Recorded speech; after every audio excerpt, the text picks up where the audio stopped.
¿Qué son las herramientas que vamos a estar viendo? Ya, bueno, más o menos ya les había platicado cuál iba a ser el temario. Ahorita vamos a ver las herramientas y cómo es de que los voy a evaluar en este intersemestral, ¿vale? Las herramientas que vamos a estar utilizando van a ser diferentes IDs, ¿vale? Ya ustedes recordarán que un IDE pues es obviamente una interfaz visual que nos ayuda a programar, ¿vale? Simplemente un programa que programa. Vamos a estar utilizando los IDs de Visual. Vamos a ocupar Visual Studio Code. Visual Studio, recuerden que es para C Sharp. C Sharp no lo voy a tocar, aunque es muy parecido a Java, ¿vale? Pero Visual Studio Code, ¿vale? El que es como azulito.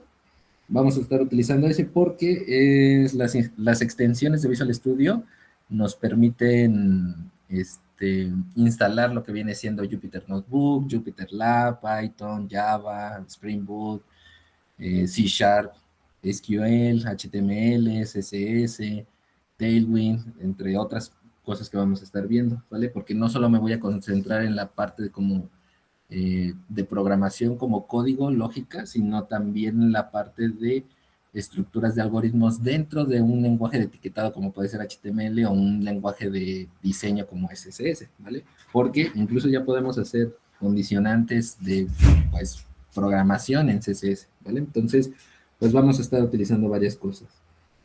Les recomiendo que pues tengan instalado el Visual Studio Code, igualmente pues ahorita vemos cómo se instala, aunque es muy fácil.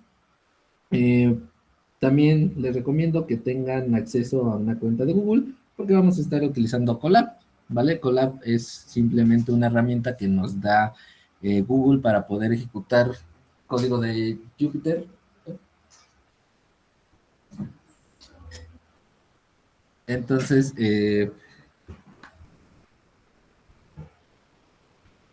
perdón chicos. Eh, entonces, Colab pues nos permite ejecutar como de manera remota una consola de Jupyter, ¿vale? En el cual pues Jupyter nos va a servir para Python.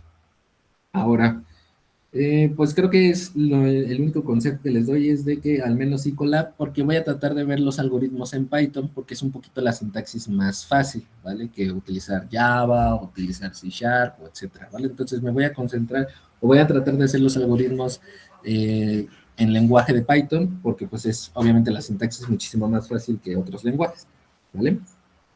En cuanto a la forma de evaluación, va a ser eh, un examen, ¿vale? Va a haber un examen, va a haber la entrega de un proyecto y también vamos a estar viendo una ejercicios, pero de manera colaborativa, ¿vale?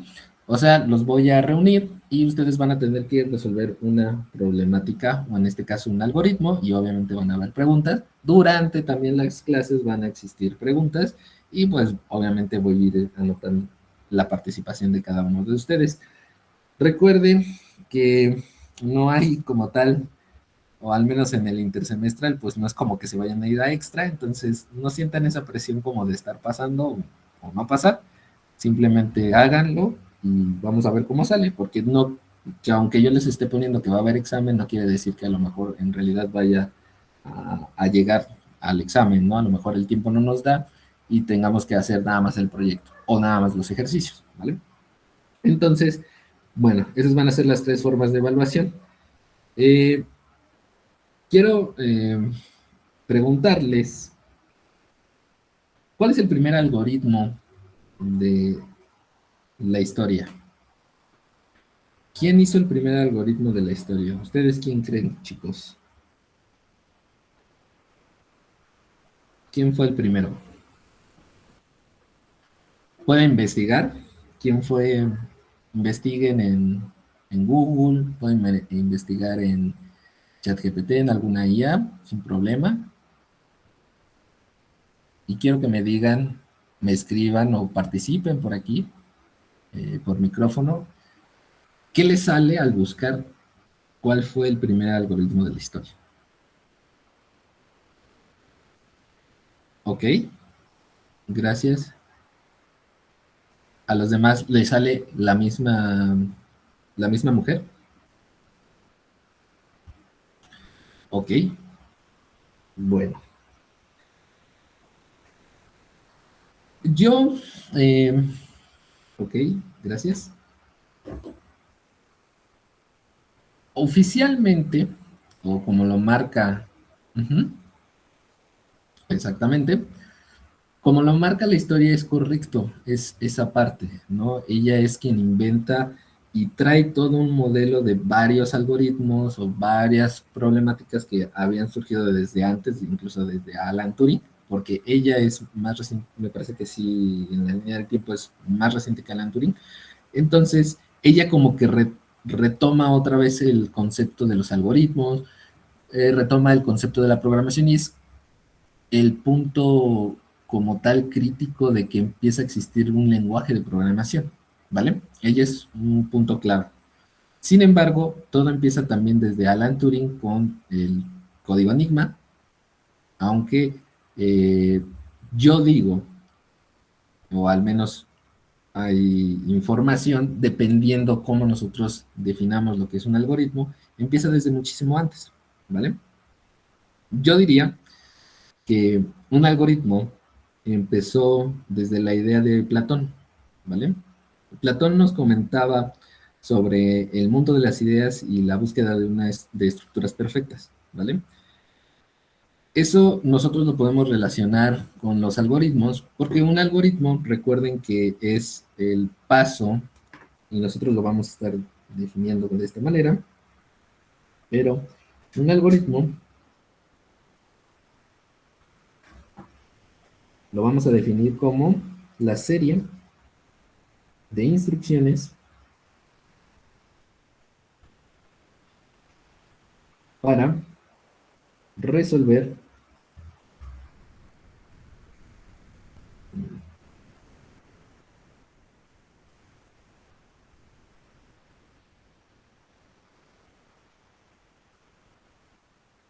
una tarea, ¿vale? La serie de instrucciones para resolver una tarea. Ustedes recordarán que en sus clases de introducción a la ingeniería en computación empiezan a ver esquemas que justamente sirven y son fieles a esta definición. ¿Cuáles son esos diagramas? Pues todo lo que tenía que ver con el diagrama de flujo. Nosotros teníamos un inicio, ¿vale? Y en el proceso o en la lectura de este mismo diagrama de flujo nos llevaba a un fin, ¿vale? En el que en medio, pues obviamente teníamos diferentes condiciones que se iban a seguir ejecutando, ¿no? En este caso, lo que hay en medio, pues son las instrucciones, ¿vale?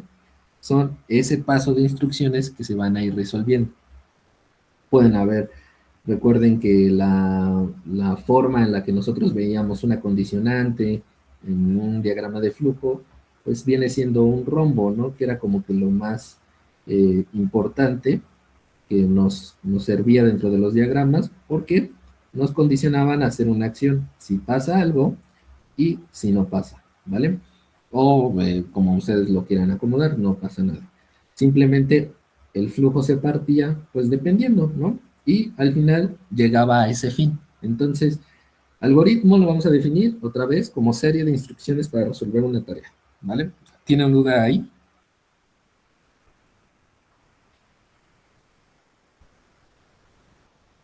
¿Tienen alguna duda?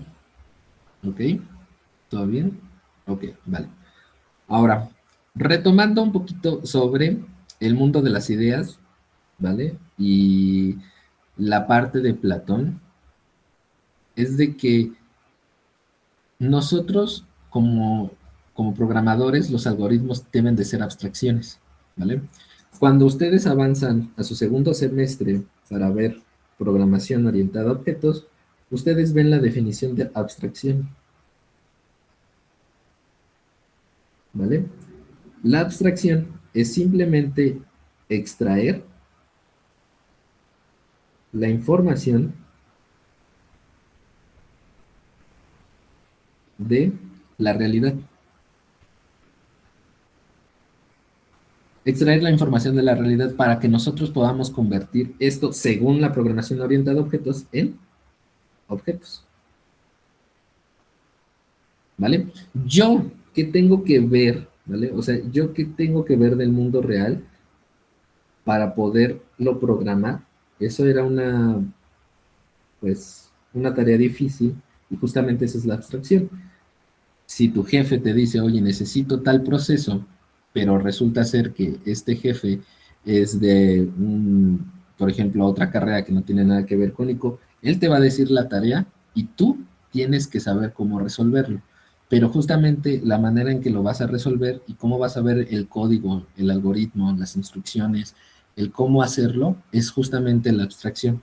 Cómo poder extraer esa información que me dijo mi jefe para yo poder resolver algo. ¿Vale? Entonces, si te dicen,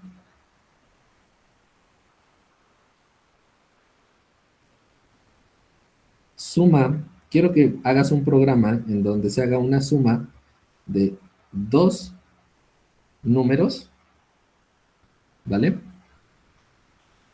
Si el jefe te dice eso, suma de dos números, yo voy a empezar a leer el ejercicio, voy a empezar a recordar sus palabras, voy a hacer mi abstracción y una parte clave es esto de aquí, esto de acá y esto. La suma de dos números, dos, o sea, dos variables, ¿vale? Recordemos que una variable, pues, es un lugar de almacenamiento para datos, ¿vale? Para el almacenamiento de datos.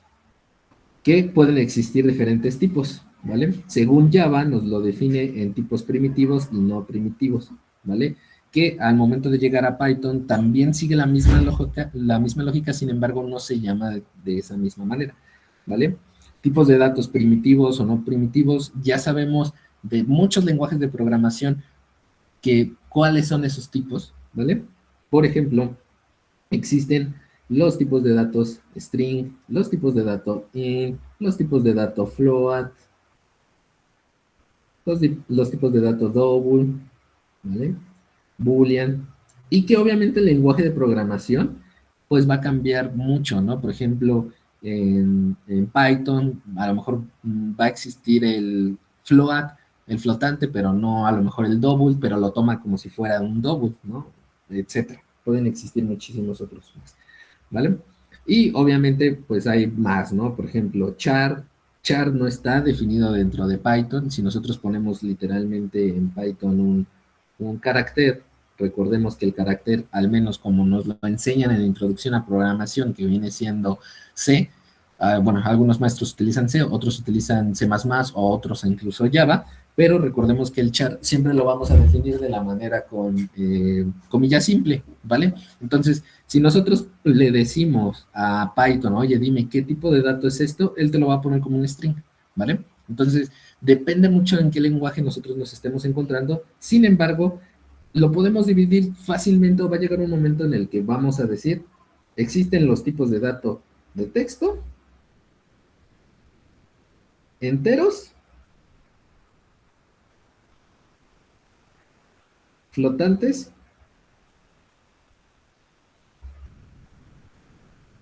y booleanos, ¿vale? No me importa si es un string, no me importa si es un string builder, no me importa si es un entero o un tipo byte o no, ¿vale? O sea, simplemente ya voy a empezar a hacer mis divisiones de manera en que funciona con texto, sí. ¿Es un entero? O sea, ¿se puede dividir entre un número y que me dé algún decimal? No. Entonces, si se puede dividir entre un número decimal, ok, y verdadero o falso, ¿vale? Bandera. Entonces, ya llegó el momento en el que ustedes dicen, de nada me sirve saber string, int, integer, por ejemplo, double, pero con minúscula, otro con mayúscula, acceder a la clase string, acceder a la clase double, etcétera. O sea, ya deja de un momento importar mucho eso, dependiendo en qué, obviamente, el área en el que nos estamos especializando, ¿vale? Pero entonces yo hago la abstracción y veo que lo que voy a necesitar es una variable o variables, dos variables específicamente, porque voy a tener que hacer una suma, pero no, no es así, no es correcto. Y es justamente la parte en la que empezamos a ver la abstracción. Yo empiezo a decir, ok, voy a sumar el número A más el número b, ¿vale? Ya tengo dos variables que a va a valer un número, por ejemplo un 1, y b va a valer un 2. Y efectivamente tengo el operador, porque crucé matemáticas y sé que el operador de suma, pues ese es justamente este, y ya tengo la forma de hacer la suma de dos números. Sí, pero te falta otra variable. ¿En dónde va a ir el resultado? ¿Vale? Por ejemplo, C. Entonces, C va a ser igual a más B, pero alguien puede decir, y eso es lo bonito de la programación, la parte interesante de los algoritmos, y uno puede decir, ¿sabes qué? ¿Por qué no imprimes? En vez de imprimir C, ¿vale? Imprime la suma de A más B, ¿vale? Y ya no utilizas una variable extra. Eso es lo padre de ver la programación, porque nosotros lo podemos convertir y hacer de diferentes maneras, ¿vale? Entonces, pues eso va a depender de la abstracción de cada uno de ustedes. A lo mejor alguien viendo estructuras de datos, recordemos que una estructura de datos va a ser un lugar en el cual se van a estar almacenando los datos, ¿vale? Una materia que se dedicó a eso, pero recordemos que hay algo llamado lista y otra cosa llamada arreglo, ¿vale? La lista es dinámica, mientras que el arreglo es no dinámico. Y para eso, eh, Edgar Morales, ¿te encuentras ahí? Ya sea por Sí, micro o... Ok, Edgar, ¿por qué un arreglo es no dinámico? porque no puede cambiar de tamaño. Ok, vale, excelente, excelente, exactamente. Cuando nosotros tenemos un arreglo, nosotros lo vamos a definir siempre, o al menos en Java o en esos lenguajes como C, ¿vale? Siempre debemos de definir el tamaño de los espacios en los cuales yo voy a almacenar mi información. En este caso, por ejemplo, yo quiero que mi arreglo, que se llama caja, va a tener 10 espacios para guardar información, ¿vale? A lo mejor en esa caja voy a guardar datos numéricos, voy a guardar productos, etcétera. Entonces, voy a tener que este arreglo solo van a entrar 10 elementos, ¿vale? Sin embargo, en una lista que es dinámica, puede crecer, ¿vale? Yo puedo estar metiendo cada uno de los elementos que yo quiera, ¿vale? Entonces crece de manera dinámica. Ahora, por favor, Juan Carlos Reyes, dime otra característica de un arreglo por qué no es dinámico, que no sea lo que acaba de decir tu compañero. Bueno, yo según recuerdo que un arreglo puede tener un solo tipo de dato, ¿no? Exactamente, es correcto. Un arreglo solo puede tener un tipo de dato. Eso quiere decir que mi caja, ¿vale? Solo va a poder almacenar naranjas, ¿vale? Entonces, si estamos hablando de arreglo, significa que en esta caja solo van a existir puras naranjas. Pero si hablamos de una lista dinámica, en esa caja yo puedo guardar naranjas, peras, manzanas, ¿vale? Yo puedo hacer diferentes, pues, almacenamiento de datos, ¿vale? Eso, ¿cómo lo podríamos traducir? Que en una lista yo podría decirle, ok, vas a guardarme por ejemplo, un string, ¿vale? Me vas a guardar en el segundo elemento, por ejemplo, un entero, mientras que en el otro me vas a guardar un punto 3f, ¿vale? O sea, un flotante, mientras que en el otro va a ser un punto 5 equivalente a un double, porque recordemos que la manera en que nos damos cuenta si es un flotante o no es por esta f que nosotros le estamos poniendo del lado derecho, al menos eso en Java, ¿vale? En cuanto al double no existe, sin embargo, vamos a estar hablando de un flotante simplemente porque acepta punto decimal, ¿vale? Ahora, también podríamos decirle que va a guardar un true, ¿vale? O podríamos decirle que va a guardar un char, ¿vale? Entonces, una lista puede guardar diferentes tipos de datos. Va, siguiente.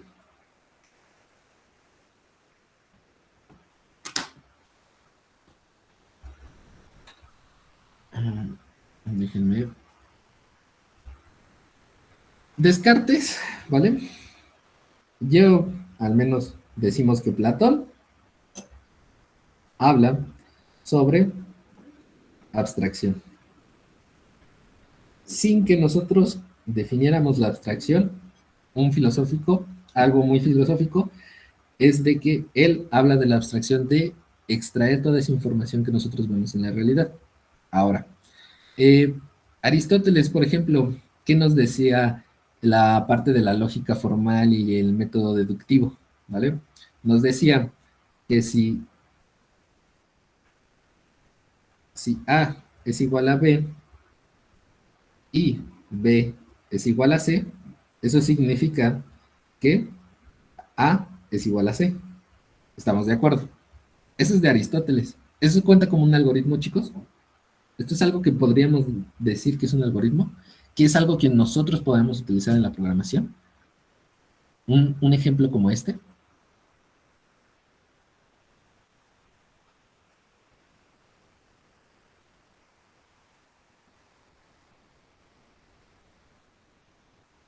Ok, Alejandra. ¿Por qué? ¿En qué este ejercicio de aquí, en dónde lo puedes ocupar?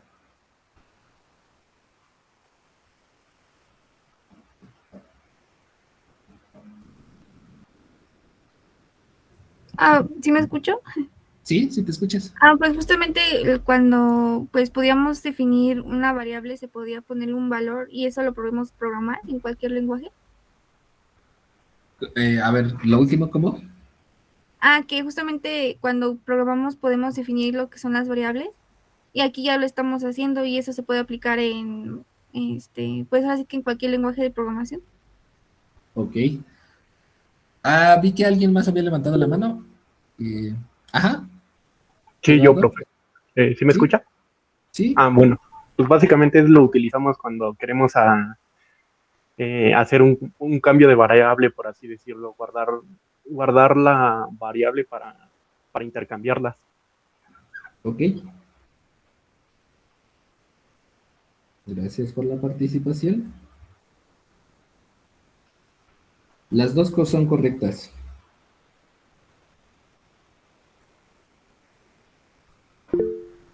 Aristóteles, ajá, a ver, ¿ya? Sí, ahorita como lo dijo, lo podemos usar en los métodos de ordenamiento. En este caso, este sería método burbuja para hacer lo del cambio de variable. Ok, es correcto. Nosotros, si en este caso yo les digo A es igual a 1 y B es igual a 2, pero después en otro momento les quiero decir que inviertan estos valores, pues B le digo que va a ser igual a A, pero a A le digo que va a ser igual a B y se pierde el valor, ¿no? Es justamente este mismo algoritmo es el que nosotros ocupamos para resolver la parte de el método de ordenamiento de burbuja, ¿vale? Hacer un cambio de valor entre las variables. Ahora, obviamente se va a ocupar este ejercicio, ¿por qué? Porque la computadora no tiene la capacidad de recordar, más bien nosotros le hacemos la programación para que él aprenda a guardar información y a recordar, ¿vale? Entonces es ahí donde ocupo esta variable C, o en este momento, esta en los libros que ustedes conocieron, o en los ejercicios que sus profesores les dijeron, es la variable temporal. ¿Vale? Entonces, me voy a auxiliar, o también conocida como aux, ¿vale? Usualmente siempre utilizamos esos nombres porque, pues bueno, siempre se nos ha enseñado esa parte, pero vamos a tener una variable temporal y una variable auxiliar para hacer este tipo de intercambios y recordarle a la computadora un valor que a lo mejor yo voy a cambiar en determinado momento y después retomar, ¿vale? Entonces, muy, muy buenas participaciones las tres. Y obviamente esto puede ser aplicado en cualquier lenguaje de programación. ¿Vale? Ian, sigues con la mano levantada. No sé si. Oh, perdón. No, no, no te preocupes. Vale, bien, correcto. A ver. Entonces, ya nos fuimos muy atrás. Antes de esta, este personaje histórico llamado Ada. Entonces, ya nos fuimos desde mucho antes, pero si no quieren irse tan, tan, tan lejos, ¿qué pasa con Descartes?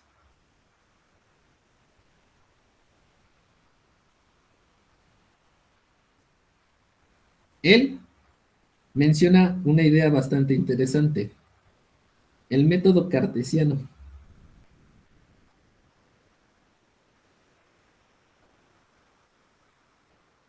El método cartesiano nos dice dividir problemas en partes pequeñas y resolverlas paso por paso.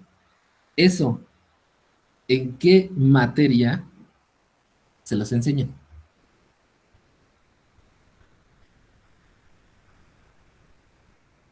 No, que no sea de matemáticas, de las que utilizan de programación. ¿En qué materia de programación ven el método cartesiano? No como tal como un algoritmo matemático, sino la lógica de lo que está diciendo Descartes. Dividir un problema exactamente. Los dos, tanto Eduardo como Leonardo, es correcto. Lo vemos en programación orientada a objetos. Para los que a lo mejor no han cursado programación orientada a objetos, espero que al menos sí todos, pero a lo mejor haya alguno de primer semestre que va a pasar a segundo, pero en la programación orientada a objetos, la lógica es dividir mi programa en clases o métodos para poderlos llamar a mi método, por ejemplo, main, y resolver pues algún problema, ¿vale? Por ejemplo, yo tengo mi clase main, y la clase main va a ser encargada de sumar, aquí me equivoqué, sumar, restar y, por ejemplo, dividir. ¿Vale? Entonces, lo que voy a hacer es crear una clase llamada operaciones, operación, como ustedes les gusten poner, operaciones básicas, operaciones fundamentales, etcétera. Y dentro de esa clase voy a crear métodos y atributos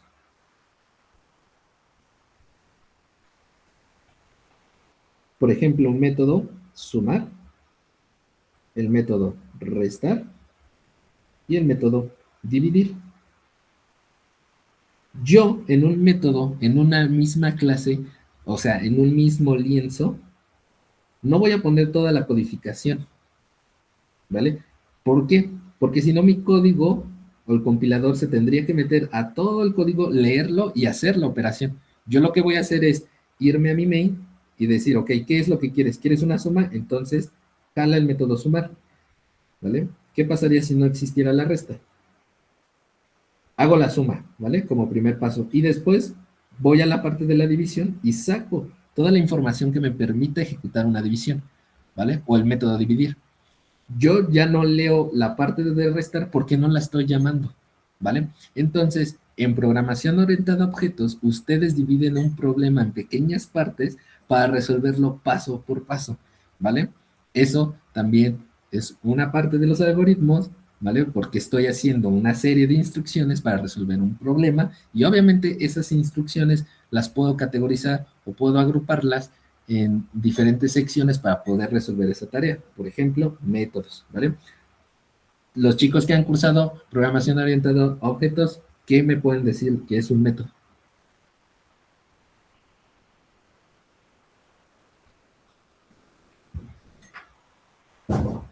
Por micro, si se puede, por micrófono.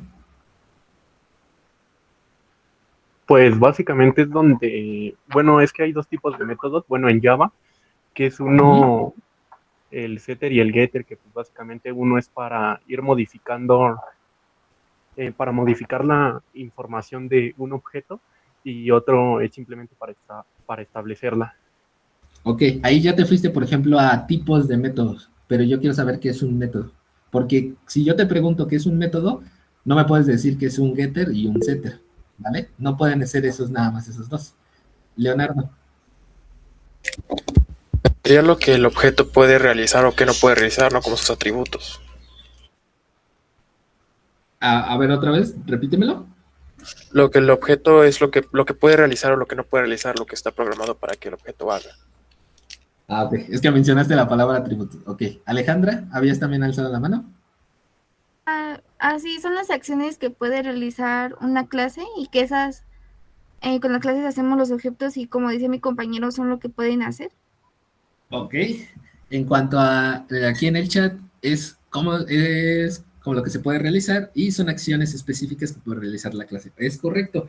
Yo tengo, por ejemplo, es lo que les decía, una clase llamada operaciones fundamentales y yo tengo un método llamado sumar, ¿vale? Este método va a sumar, va a ser la acción. Entonces, siempre que les quieran preguntar cuál es la definición de un método, siempre van a ser las acciones, ¿vale? Ahora, ¿qué es un atributo, chicos?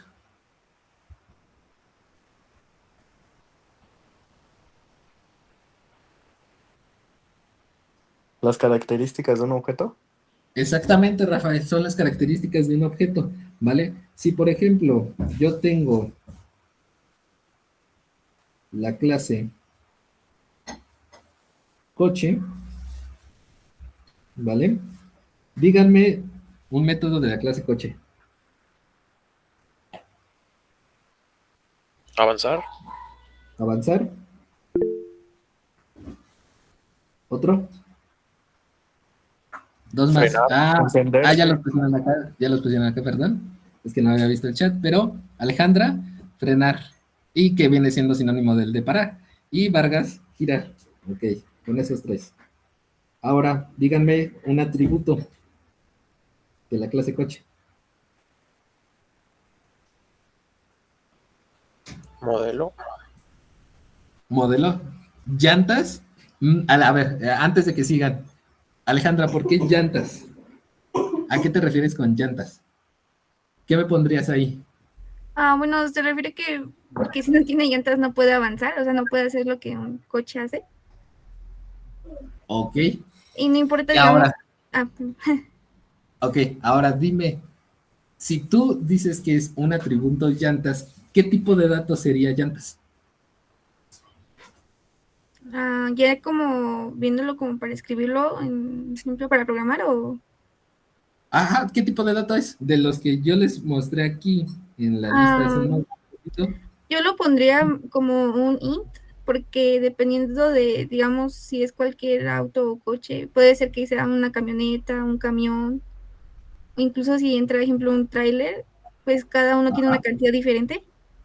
Ok, es que ahí ya me cambiaste toda la definición que habías dicho al principio. Me Ah, habías dicho si tenía o no. Si tenía o no, ¿qué tipo de dato es? si tiene o no. Ajá. Mm, si tiene o no, yo lo pondría como booleano. Exactamente, es correcto. Ahora, si es la cantidad de llantas, exactamente podría ser un entero. Tiene que ser un entero, no podría ser un flotante porque no puedo ponerle que tiene 3 llantas y media, ¿no? Ajá. Entonces, es correcto. Y, por ejemplo, nos sirve mucho sacar la cantidad de llantas. ¿Por qué? Porque si tengo 2 llantas, significa que posiblemente sea una bicicleta o puede ser una motocicleta. Si tiene 4, puede ser un carro, puede ser una camioneta. Si tiene 6, va a ser otra cosa. Si tiene 8, etcétera, ¿vale? Entonces, los atributos van a ser todas las características. Llantas, bueno, el número de llantas, si tiene o no, el color, el número de la matrícula, el tamaño, e igualmente el modelo, el peso, cuántas puertas, puede ser si tiene quemacocos o no tiene quemacocos, eh, etcétera. Todas las características que nos puedan ocurrir es eso, ¿vale? Entonces, ok, Descartes tenía razón, ¿vale? Ya vimos 3 filósofos antes, de muchísimo antes, de por ahí del siglo XV, que nos están hablando sobre conceptos que nosotros estamos viendo dentro de la programación. La programación y la parte de los algoritmos está desde muchísimo antes. Simplemente nosotros todavía no le dábamos como tal ese concepto. Bien. Siguiente. Eh, pues creo que como esa parte de vinculación con con la filosofía, pues yo diría que a lo mejor podría ser todo, ¿vale? Ahora vamos a ver algo más interesante.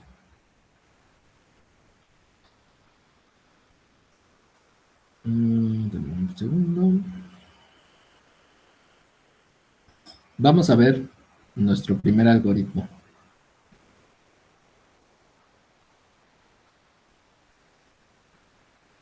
Cuando nos enseñan los números, chicos, cuando nos enseñan a sumar de chiquitos y nos dicen de chiquitos, cuando aprendieron a sumar, si fue en la primaria, si fue en el kinder, si fue hasta la secundaria, pero si nos dicen 1 más 1 es igual a 2.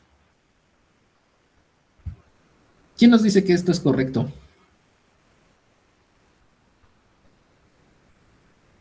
Y ahora sí, en materia de matemáticas dentro de la FES, ¿en qué materia ven que esto es correcto? 1 más 1 es igual a 2.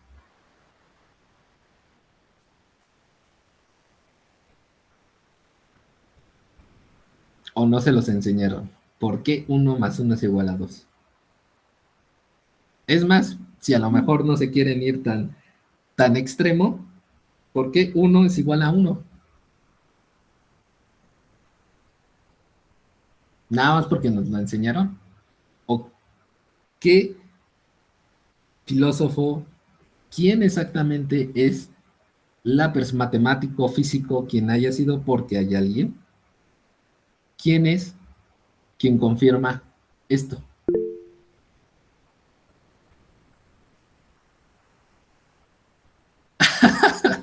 Ok, y justamente tiene razón, ¿no? Porque todo lo que estoy viendo ahorita han sido conceptos de filosofía, ¿vale? Exactamente, es muy filosófico, pero ¿quién es? ¿Quién es hay alguien, un personaje histórico? Lo puede investigar, si alguien ya lo está investigando, ahorita a ver qué le aparece, por favor póngalo en el chat, no pasa nada si a lo mejor está equivocado o no, pero ¿quién nos dice que 1 es igual a 1? ¿Quién nos dice entonces que yo puedo, por ejemplo, en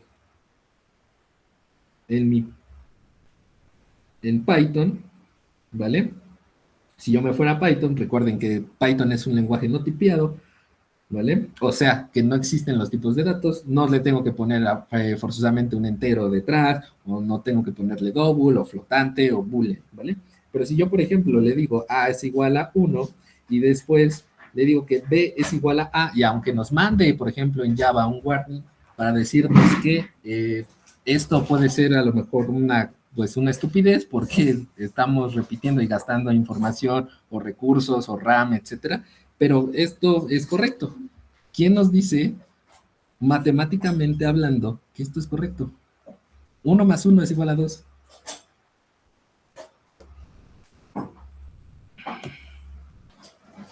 ¿Y cómo se llama esa serie de pasos para comprobar esto? Solo porque nuestra maestra de la primaria nos dijo que 1 más 1 es igual a 2, ya nos quedamos con toda la vida pensando eso. ¿Por qué no es 3 o otro número?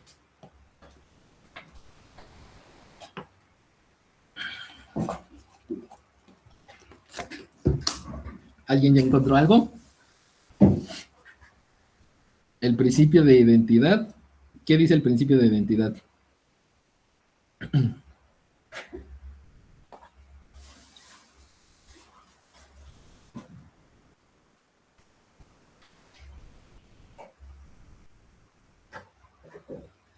Me salió esto en Google. A ver, Alejandra. Ok.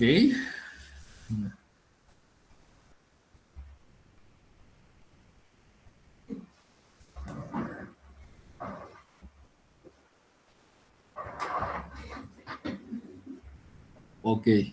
Debatible eso, pero igualmente lo voy a dejar como asignación dentro del Classroom. Quiero que me investiguen quién es el siguiente personaje. Euclides. Y me parece que son unos 10, 12. No recuerdo exactamente cuántos son, o al menos los principales, pero me van a poner, o bueno, les voy a dejar que me investiguen los axiomas, las reglas, ¿vale? Y ahí se van a dar cuenta, e igualmente les voy a dejar materia, para que ustedes vean que 1 más 1 es igual a 2 y está comprobado, ¿vale? Matemáticamente, ¿vale? Entonces, Euclides ahí investigan qué dice acerca de eso, ¿vale? El primer algoritmo que vamos a ver es muy sencillo y lo vamos a ver con Python, ¿vale? Rápido introducción a Python para los que a lo mejor no lo conozcan. Python es un lenguaje de programación de alto o bajo nivel, chicos.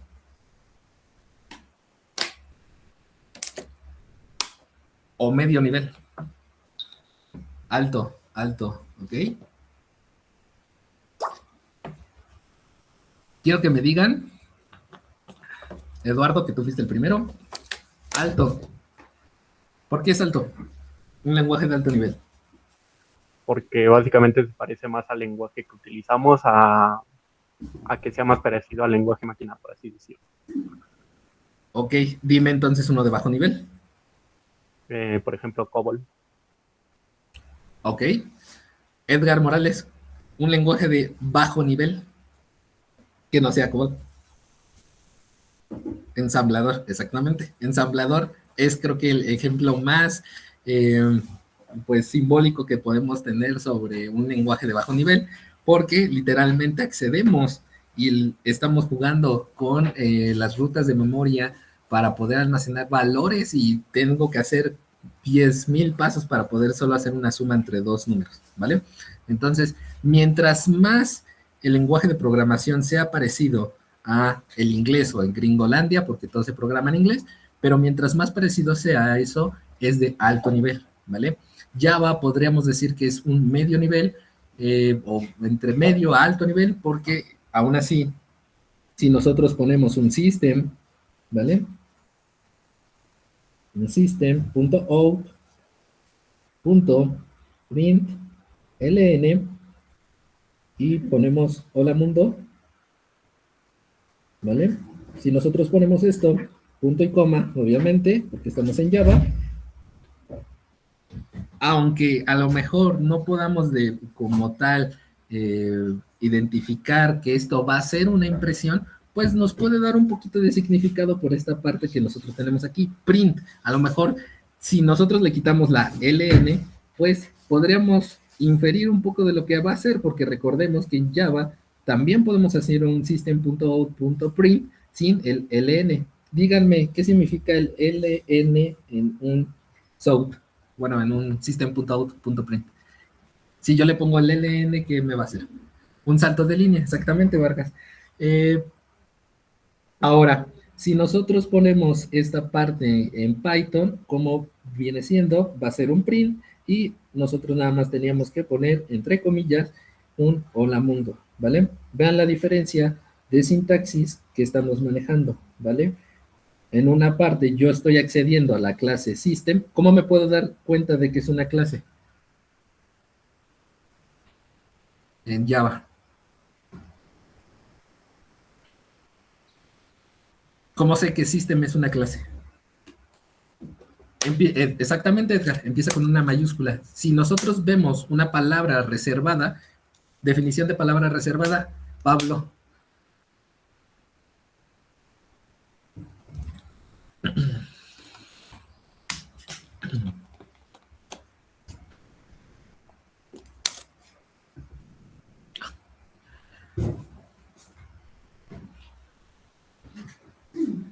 Pablo, definición de una palabra reservada, por ejemplo, en Java. Sí, sí se te escucha. Ya no. No te preocupes. Pero no se te escuchó nada. Estás muteado.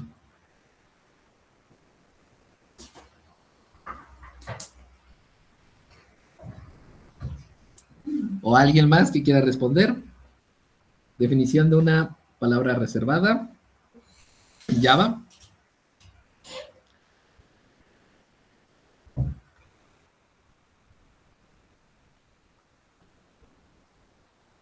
Rápido, investiguenlo. Exactamente, Eduardo. Son palabras que no podemos utilizar como variables. Si yo, por ejemplo, digo, En Java, esto va a ser una variable de tipo entera y le digo system es igual a 2, punto y coma.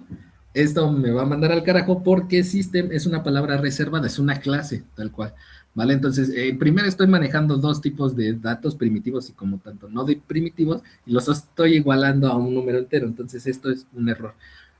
Ejemplos de palabras reservadas según nuestros lenguajes de programación, pues si nosotros nos vamos a un IDE, que es justamente la herramienta visual o una interfaz visual para que nos ayude a programar, nosotros vemos que siempre nos va a estar como escribiendo de diferentes colores. Usualmente, si por ejemplo todo nuestro entorno de desarrollo está hecho con letritas blancas y vemos que una es azul, ¿vale? Entonces significa que el azul es una palabra reservada.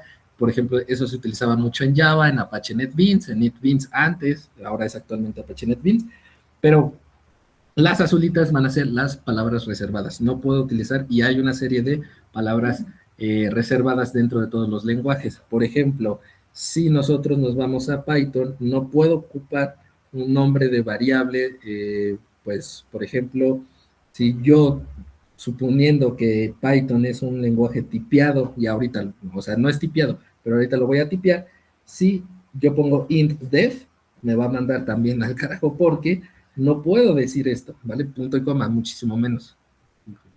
Vale.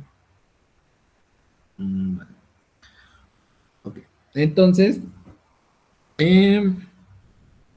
vamos a ver nuestro primer algoritmo, nada más,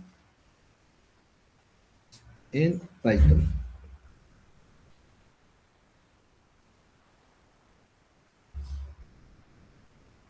Todos van a escribir la solución de este programa.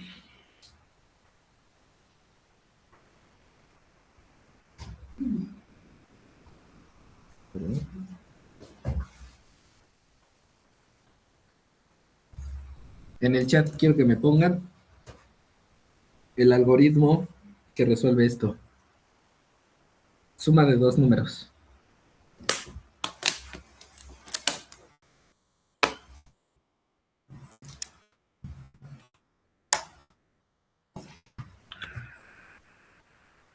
O puede ser en el lenguaje que ustedes quieran, ¿eh? No forzosamente en Python. Si quieren escribirlo en Java, si quieren escribirlo en Python, suma de dos números, nada más.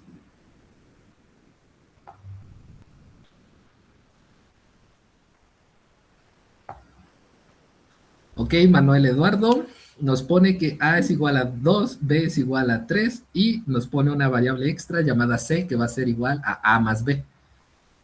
¿Alguien más? Eso es Python. ¿Es correcto? Eduardo lo pone en un ejemplo de Java porque nos está poniendo que estamos dentro de una clase llamada suma con el public static void main que recibe un argumento de strings y no... Ah, una interesante pregunta, Eduardo, tú que estás utilizando ahorita Java. Dime, ¿es forzosamente que en Java nosotros pongamos public static void main? Sí, porque es la clase principal. Bueno, así el programa, bueno, el IDE detecta que es la clase principal. ¿Quién te dijo eso? ¿Qué profesor? Vamos a quemarlo. Ay, no me acuerdo. ¿Con quién viste, Po? Con Juan Carlos Márquez, más o menos. Que no me acuerdo. Ok. Edgar Morales ya nos dio la respuesta. Desde las últimas versiones de Java ya no se puede. Edgar, ¿cuáles son las últimas versiones de Java? ¿En cuál estamos? ¿O a qué te refieres con las últimas versiones?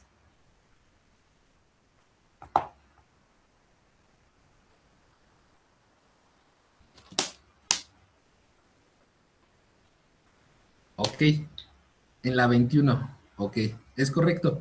Eduardo, ya no se necesita actualmente poner en el JDK 21, que ya estamos como por el 25 en realidad, ¿vale? Obviamente todo va a depender de que sea una versión estable, pero ya no es necesario nosotros poner el public static void main, ¿vale? Eso ya es de, por ejemplo, JDK 8.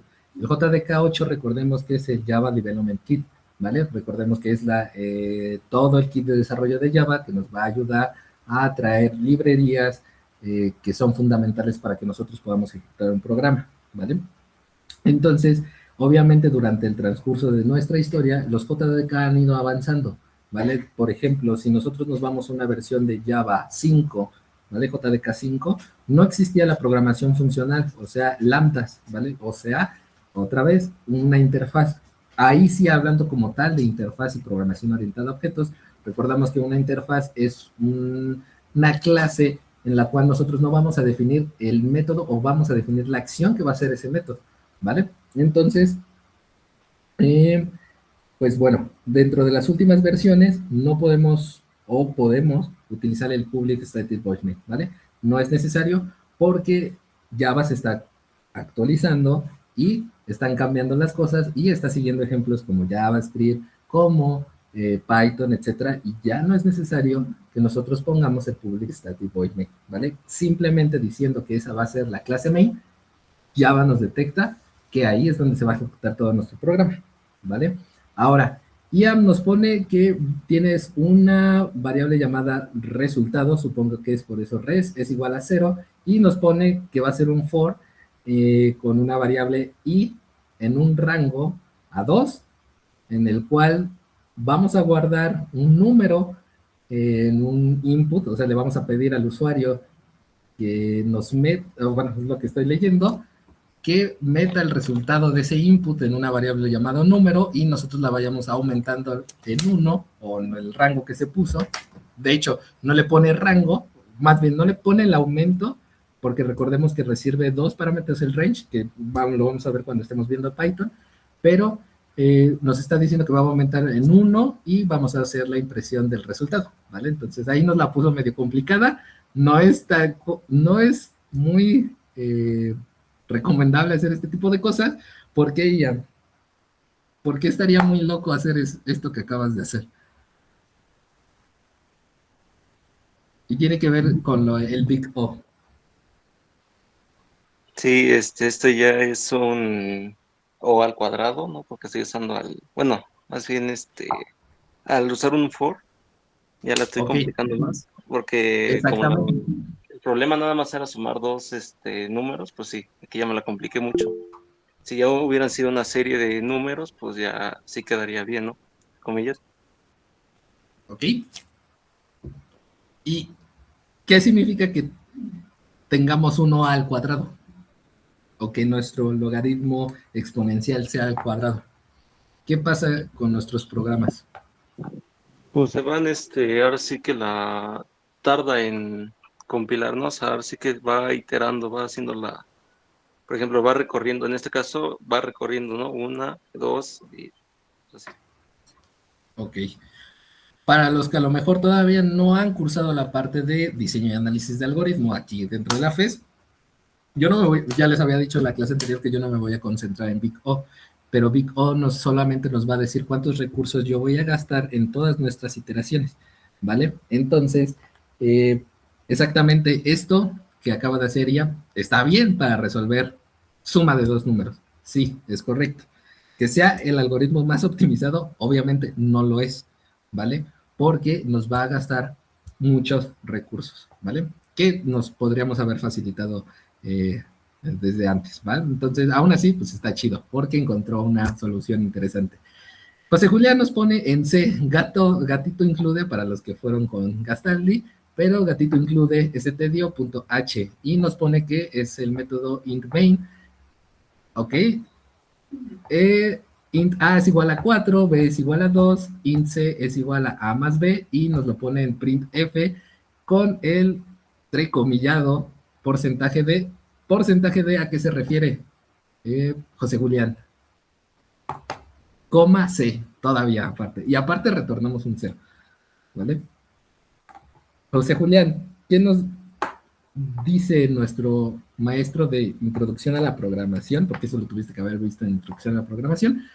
¿Qué nos dice acerca del porcentaje de y qué nos dice acerca del return 0?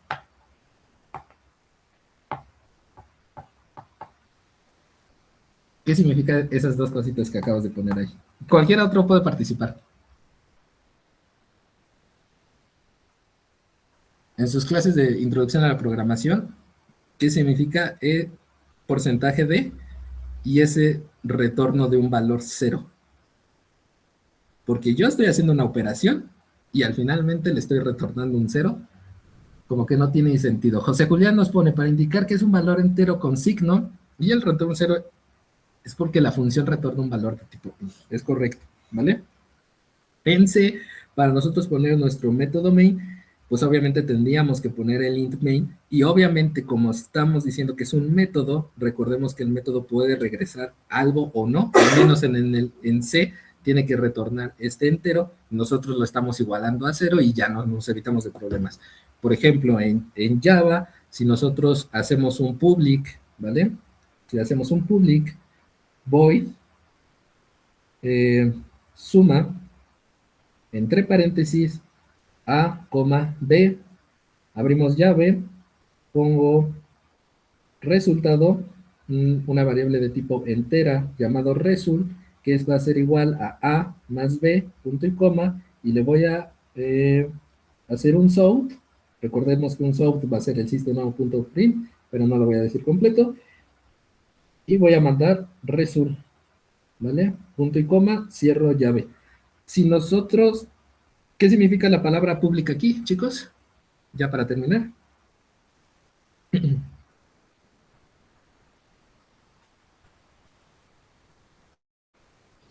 Creo que es el tipo de acceso desde cualquier parte del código, ¿no?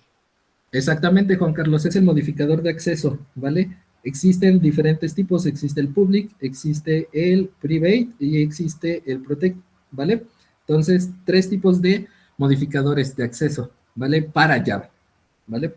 Uno que nos va a dejar acceder a este método desde cualquier parte de nuestro código Java, otro en el que solo podemos acceder desde mi misma clase y otro en el cual solo podemos acceder si estoy dentro del mismo paquete, ¿vale? Recordemos que en Java existen paquetes, que son carpetas de nuestro archivo de texto, ¿vale? Que se puede acceder tanto dentro y fuera de la clase, es correcto. La palabra siguiente, perdónenme, ya me fui hasta abajo.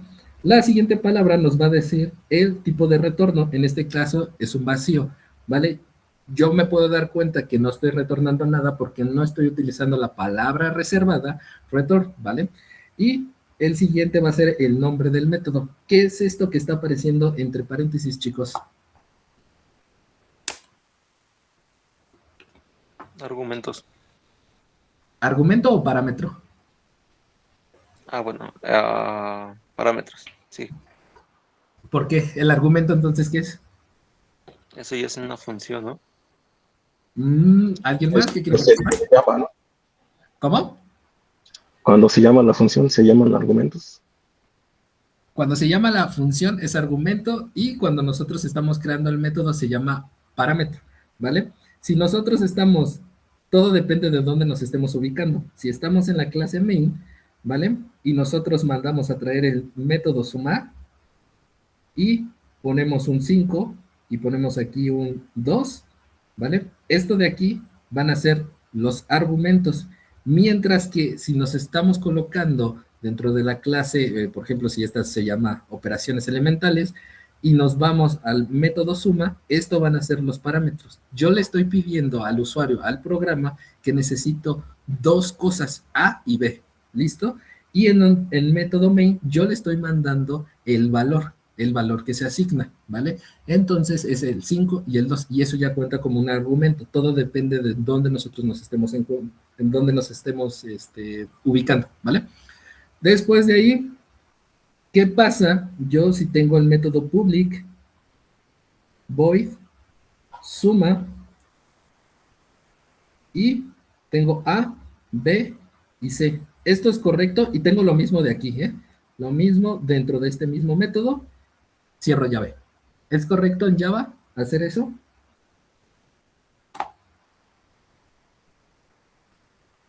Es el mismo nombre de este método. ¿Es correcto?